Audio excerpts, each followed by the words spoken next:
त्रिशंकु इक्ष्वाकु वंश का एक राजा था जिसे ऋषि विश्वामित्र ने सशरीर स्वर्ग भेजा था। देवराज इंद्र ने उसे स्वर्ग से वापस पृथ्वी की ओर धकेल दिया। नीचे गिरते हुए त्रिशंकु को ऋषि विश्वामित्र ने बीच में ही लटका कर उसके लिए स्वर्ग का निर्माण किया तथा वह अपने स्वर्ग के साथ आज भी वास्तविक स्वर्ग और पृथ्वी के बीच लटका हुआ है। सूर्य वंश के राजा पृथु के पुत्र सत्यव्रत के रूप में जन्मे राजा त्रिशंकु राम के पूर्वज हैं। राजा सत्यव्रत जब वृद्ध होने लगे तो उन्हें राजपाट त्याग कर अपने पुत्र हरिश्चंद्र को अयोध्या का राजा घोषित कर दिया। राजा सत्यव्रत एक धार्मिक पुरुष थे, इसलिए उनकी आत्मा स्वर्ग के योग्य थी, परंतु उनकी इच्छा सशरीर स्वर्ग जाने की थी। इस इच्छा की पूर्ति के लिए उन्होंने अपने गुरु ऋषि वशिष्ठ को आवश्यक यज्ञ करने की प्रार्थना की। ऋषि वशिष्ठ ने यज्ञ करने से यह समझते हुए मना कर दिया कि सशरीर स्वर्ग प्रवेश प्रकृति के नियम के विरुद्ध है। सत्यव्रत अपनी जिद पर अड़े रहे और इच्छा की पूर्ति के लिए ऋषि वशिष्ठ के ज्येष्ठ पुत्र शक्ति को आवश्यक यज्ञ करने के लिए धन एवं प्रसिद्धि का लालच दिया। सत्यव्रत के इस दुस्साहस ने शक्ति को क्रोधित कर दिया और शक्ति ने सत्यव्रत को त्रिशंकु होने का श्राप दे दिया। त्रिशंकु को राज्य छोड़कर वन भटकने के लिए मजबूर होना पड़ा। वन में भटकते हुए त्रिशंकु की भेंट ऋषि विश्वामित्र से हुई, जिनसे उसने अपनी परेशानी बताई। ऋषि विश्वामित्र, जो ऋषि वशिष्ठ से प्रतिद्वंद्विता रखते थे, त्रिशंकु की प्रार्थना स्वीकार कर ली एवं उसे सशरीर स्वर्ग पहुंचाने के लिए आवश्यक यज्ञ शुरू कर दिया। यज्ञ के प्रभाव से त्रिशंकु स्वर्ग की ओर उठने लगे। इस अप्राकृतिक घटना से स्वर्ग में खलबली मच गई।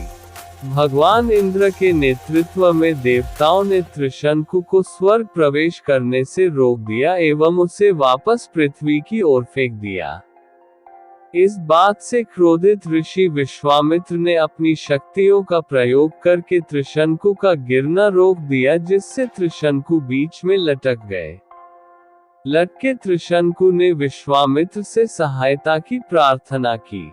विश्वामित्र ने अपनी शक्तियों का प्रयोग कर बीच में ही एक नया स्वर्ग बना दिया और त्रिशंकु को श्राप से मुक्त करते हुए इस नए स्वर्ग में भेज दिया। त्रिशंकु, जो वापस सत्यव्रत बन गया था, को नए स्वर्ग का इंद्र बनाने के लिए विश्वामित्र ने तपस्या प्रारंभ की। इस तपस्या से चिंतित देवताओं ने विश्वामित्र को समझाया कि उन्होंने सशरीर स्वर्ग प्रवेश की अप्राकृतिक घटना को रोकने के लिए त्रिशंकु के स्वर्ग प्रवेश से रोका था। विश्वामित्र देवताओं के तर्क से सहमत हुए, परंतु अब उनके सामने अपने वचन को पूरा करने की दुविधा थी। विश्वामित्र ने देवताओं से समझौता किया कि वो अपनी तपस्या रोक देंगे और देवता सत्यव्रत को नए स्वर्ग में रहने देंगे एवं सत्यव्रत इंद्र की आज्ञा की अवहेलना नहीं करेगा। इक्ष्वाकु वंश में त्रिशंकु नाम के एक राजा हुए। त्रिशंकु की इच्छा सशरीर स्वर्ग जाने की थी।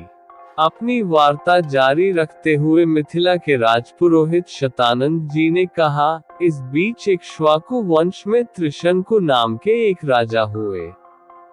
त्रिशंकु की इच्छा सशरीर स्वर्ग जाने की थी, अतः इसके लिए उन्होंने वशिष्ठ जी से यज्ञ करने के लिए कहा। वशिष्ठ जी ने बताया कि मुझमें इतनी सामर्थ्य नहीं है कि मैं किसी व्यक्ति को शरीर सहित स्वर्ग भेज सकूं।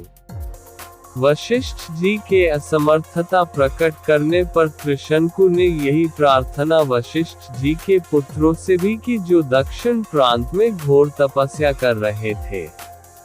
इस पर वशिष्ठ जी के पुत्रों ने कहा कि अरे मूर्ख, जिस काम को हमारे पिता नहीं कर सके तू उसे हमसे कराना चाहता है। ऐसा प्रतीत होता है कि तू हमारे पिता का अपमान करने के लिए यहाँ आया है। उनके इस प्रकार कहने से त्रिशंकु ने क्रोधित होकर वशिष्ठ जी के पुत्रों को अपशब्द कहे। वशिष्ठ जी के पुत्रों ने रुष्ट होकर त्रिशंकु को चांडाल हो जाने का शाप दे दिया। शाप के कारण त्रिशंकु का सुंदर शरीर काला पड़ गया। सिर के बाल चांडालों जैसे छोटे छोटे हो गए। गले में हड्डियों की माला पड़ गई। हाथ पैरों में लोहे की कड़े पड़ गए। त्रिशंकु का ऐसा वेश देखकर उनके मंत्री तथा दरबारी उनका साथ छोड़कर चले गए। फिर भी उन्होंने सशरीर स्वर्ग जाने की इच्छा का परित्याग नहीं किया। वे विश्वामित्र के पास जाकर बोले कि ऋषिराज, आप महान तपस्वी हैं। मेरी सशरीर स्वर्ग जाने की इच्छा को पूर्ण करके मुझे कृतार्थ कीजिए। विश्वामित्र ने कहा कि राजन, तुम मेरी शरण में आए हो, मैं तुम्हारी इच्छा अवश्य पूर्ण करूंगा। इतना कहकर विश्वामित्र ने अपने उन चारों पुत्रों को बुलाया जो दक्षिण प्रांत में अपनी पत्नी के साथ तपस्या करते हुए उन्हें प्राप्त हुए थे, और उनसे यज्ञ की सामग्री एकत्रित करने के लिए कहा। उन्होंने अपने शिष्यों के द्वारा वशिष्ठ के पुत्रों सहित वन में रहने वाले सब ऋषि मुनियों को यज्ञ में सम्मिलित होने के लिए निमंत्रण भी भिजवा दिया।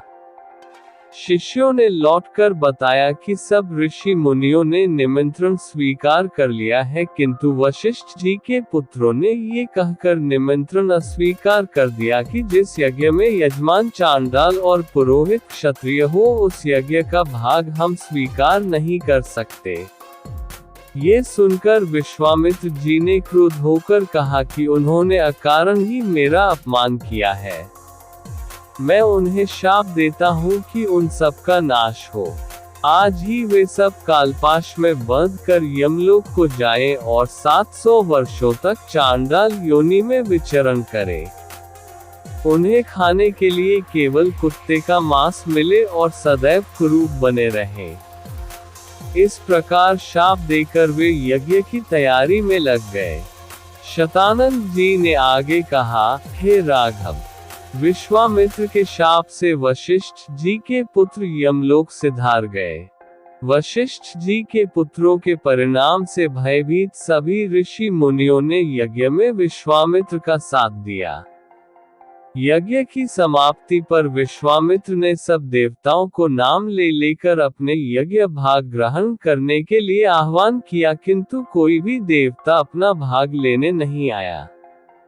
इस पर क्रुद्ध होकर विश्वामित्र ने अर्घ्य हाथ में लेकर कहा कि हे त्रिशंकु, मैं तुझे अपनी तपस्या के बल से स्वर्ग भेजता हूँ। इतना कहकर विश्वामित्र ने मंत्र पढ़ते हुए आकाश में जल छिड़का और राजा त्रिशंकु शरीर सहित आकाश में चढ़ते हुए स्वर्ग जा पहुँचे।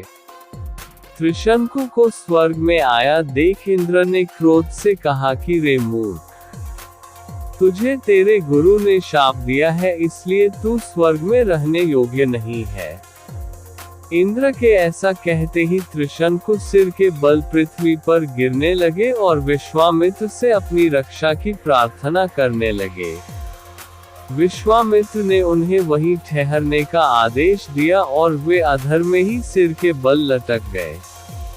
त्रिशंकु की पीड़ा की कल्पना करके विश्वामित्र ने उसी स्थान पर अपनी तपस्या के बल से स्वर्ग की सृष्टि कर दी और नए तारे तथा दक्षिण दिशा में सप्तर्षि मंडल बना दिया। इसके बाद उन्होंने नए इंद्र की सृष्टि करने का विचार किया, जिससे इंद्र सहित सभी देवता भयभीत होकर विश्वामित्र से अनुनय विनय करने लगे। वे बोले कि हमने त्रिशंकु को केवल इसलिए लौटा दिया था कि वे गुरु के शाप के कारण स्वर्ग में नहीं रह सकते थे। इंद्र की बात सुनकर विश्वामित्र जी बोले कि मैंने इसे स्वर्ग भेजने का वचन दिया है, इसलिए मेरे द्वारा बनाया गया ये स्वर्ग मंडल हमेशा रहेगा और त्रिशंकु सदा इस नक्षत्र मंडल में अमर होकर राज्य करेगा। इससे संतुष्ट होकर इंद्रादि देवता अपने अपने स्थानों को वापस चले गए।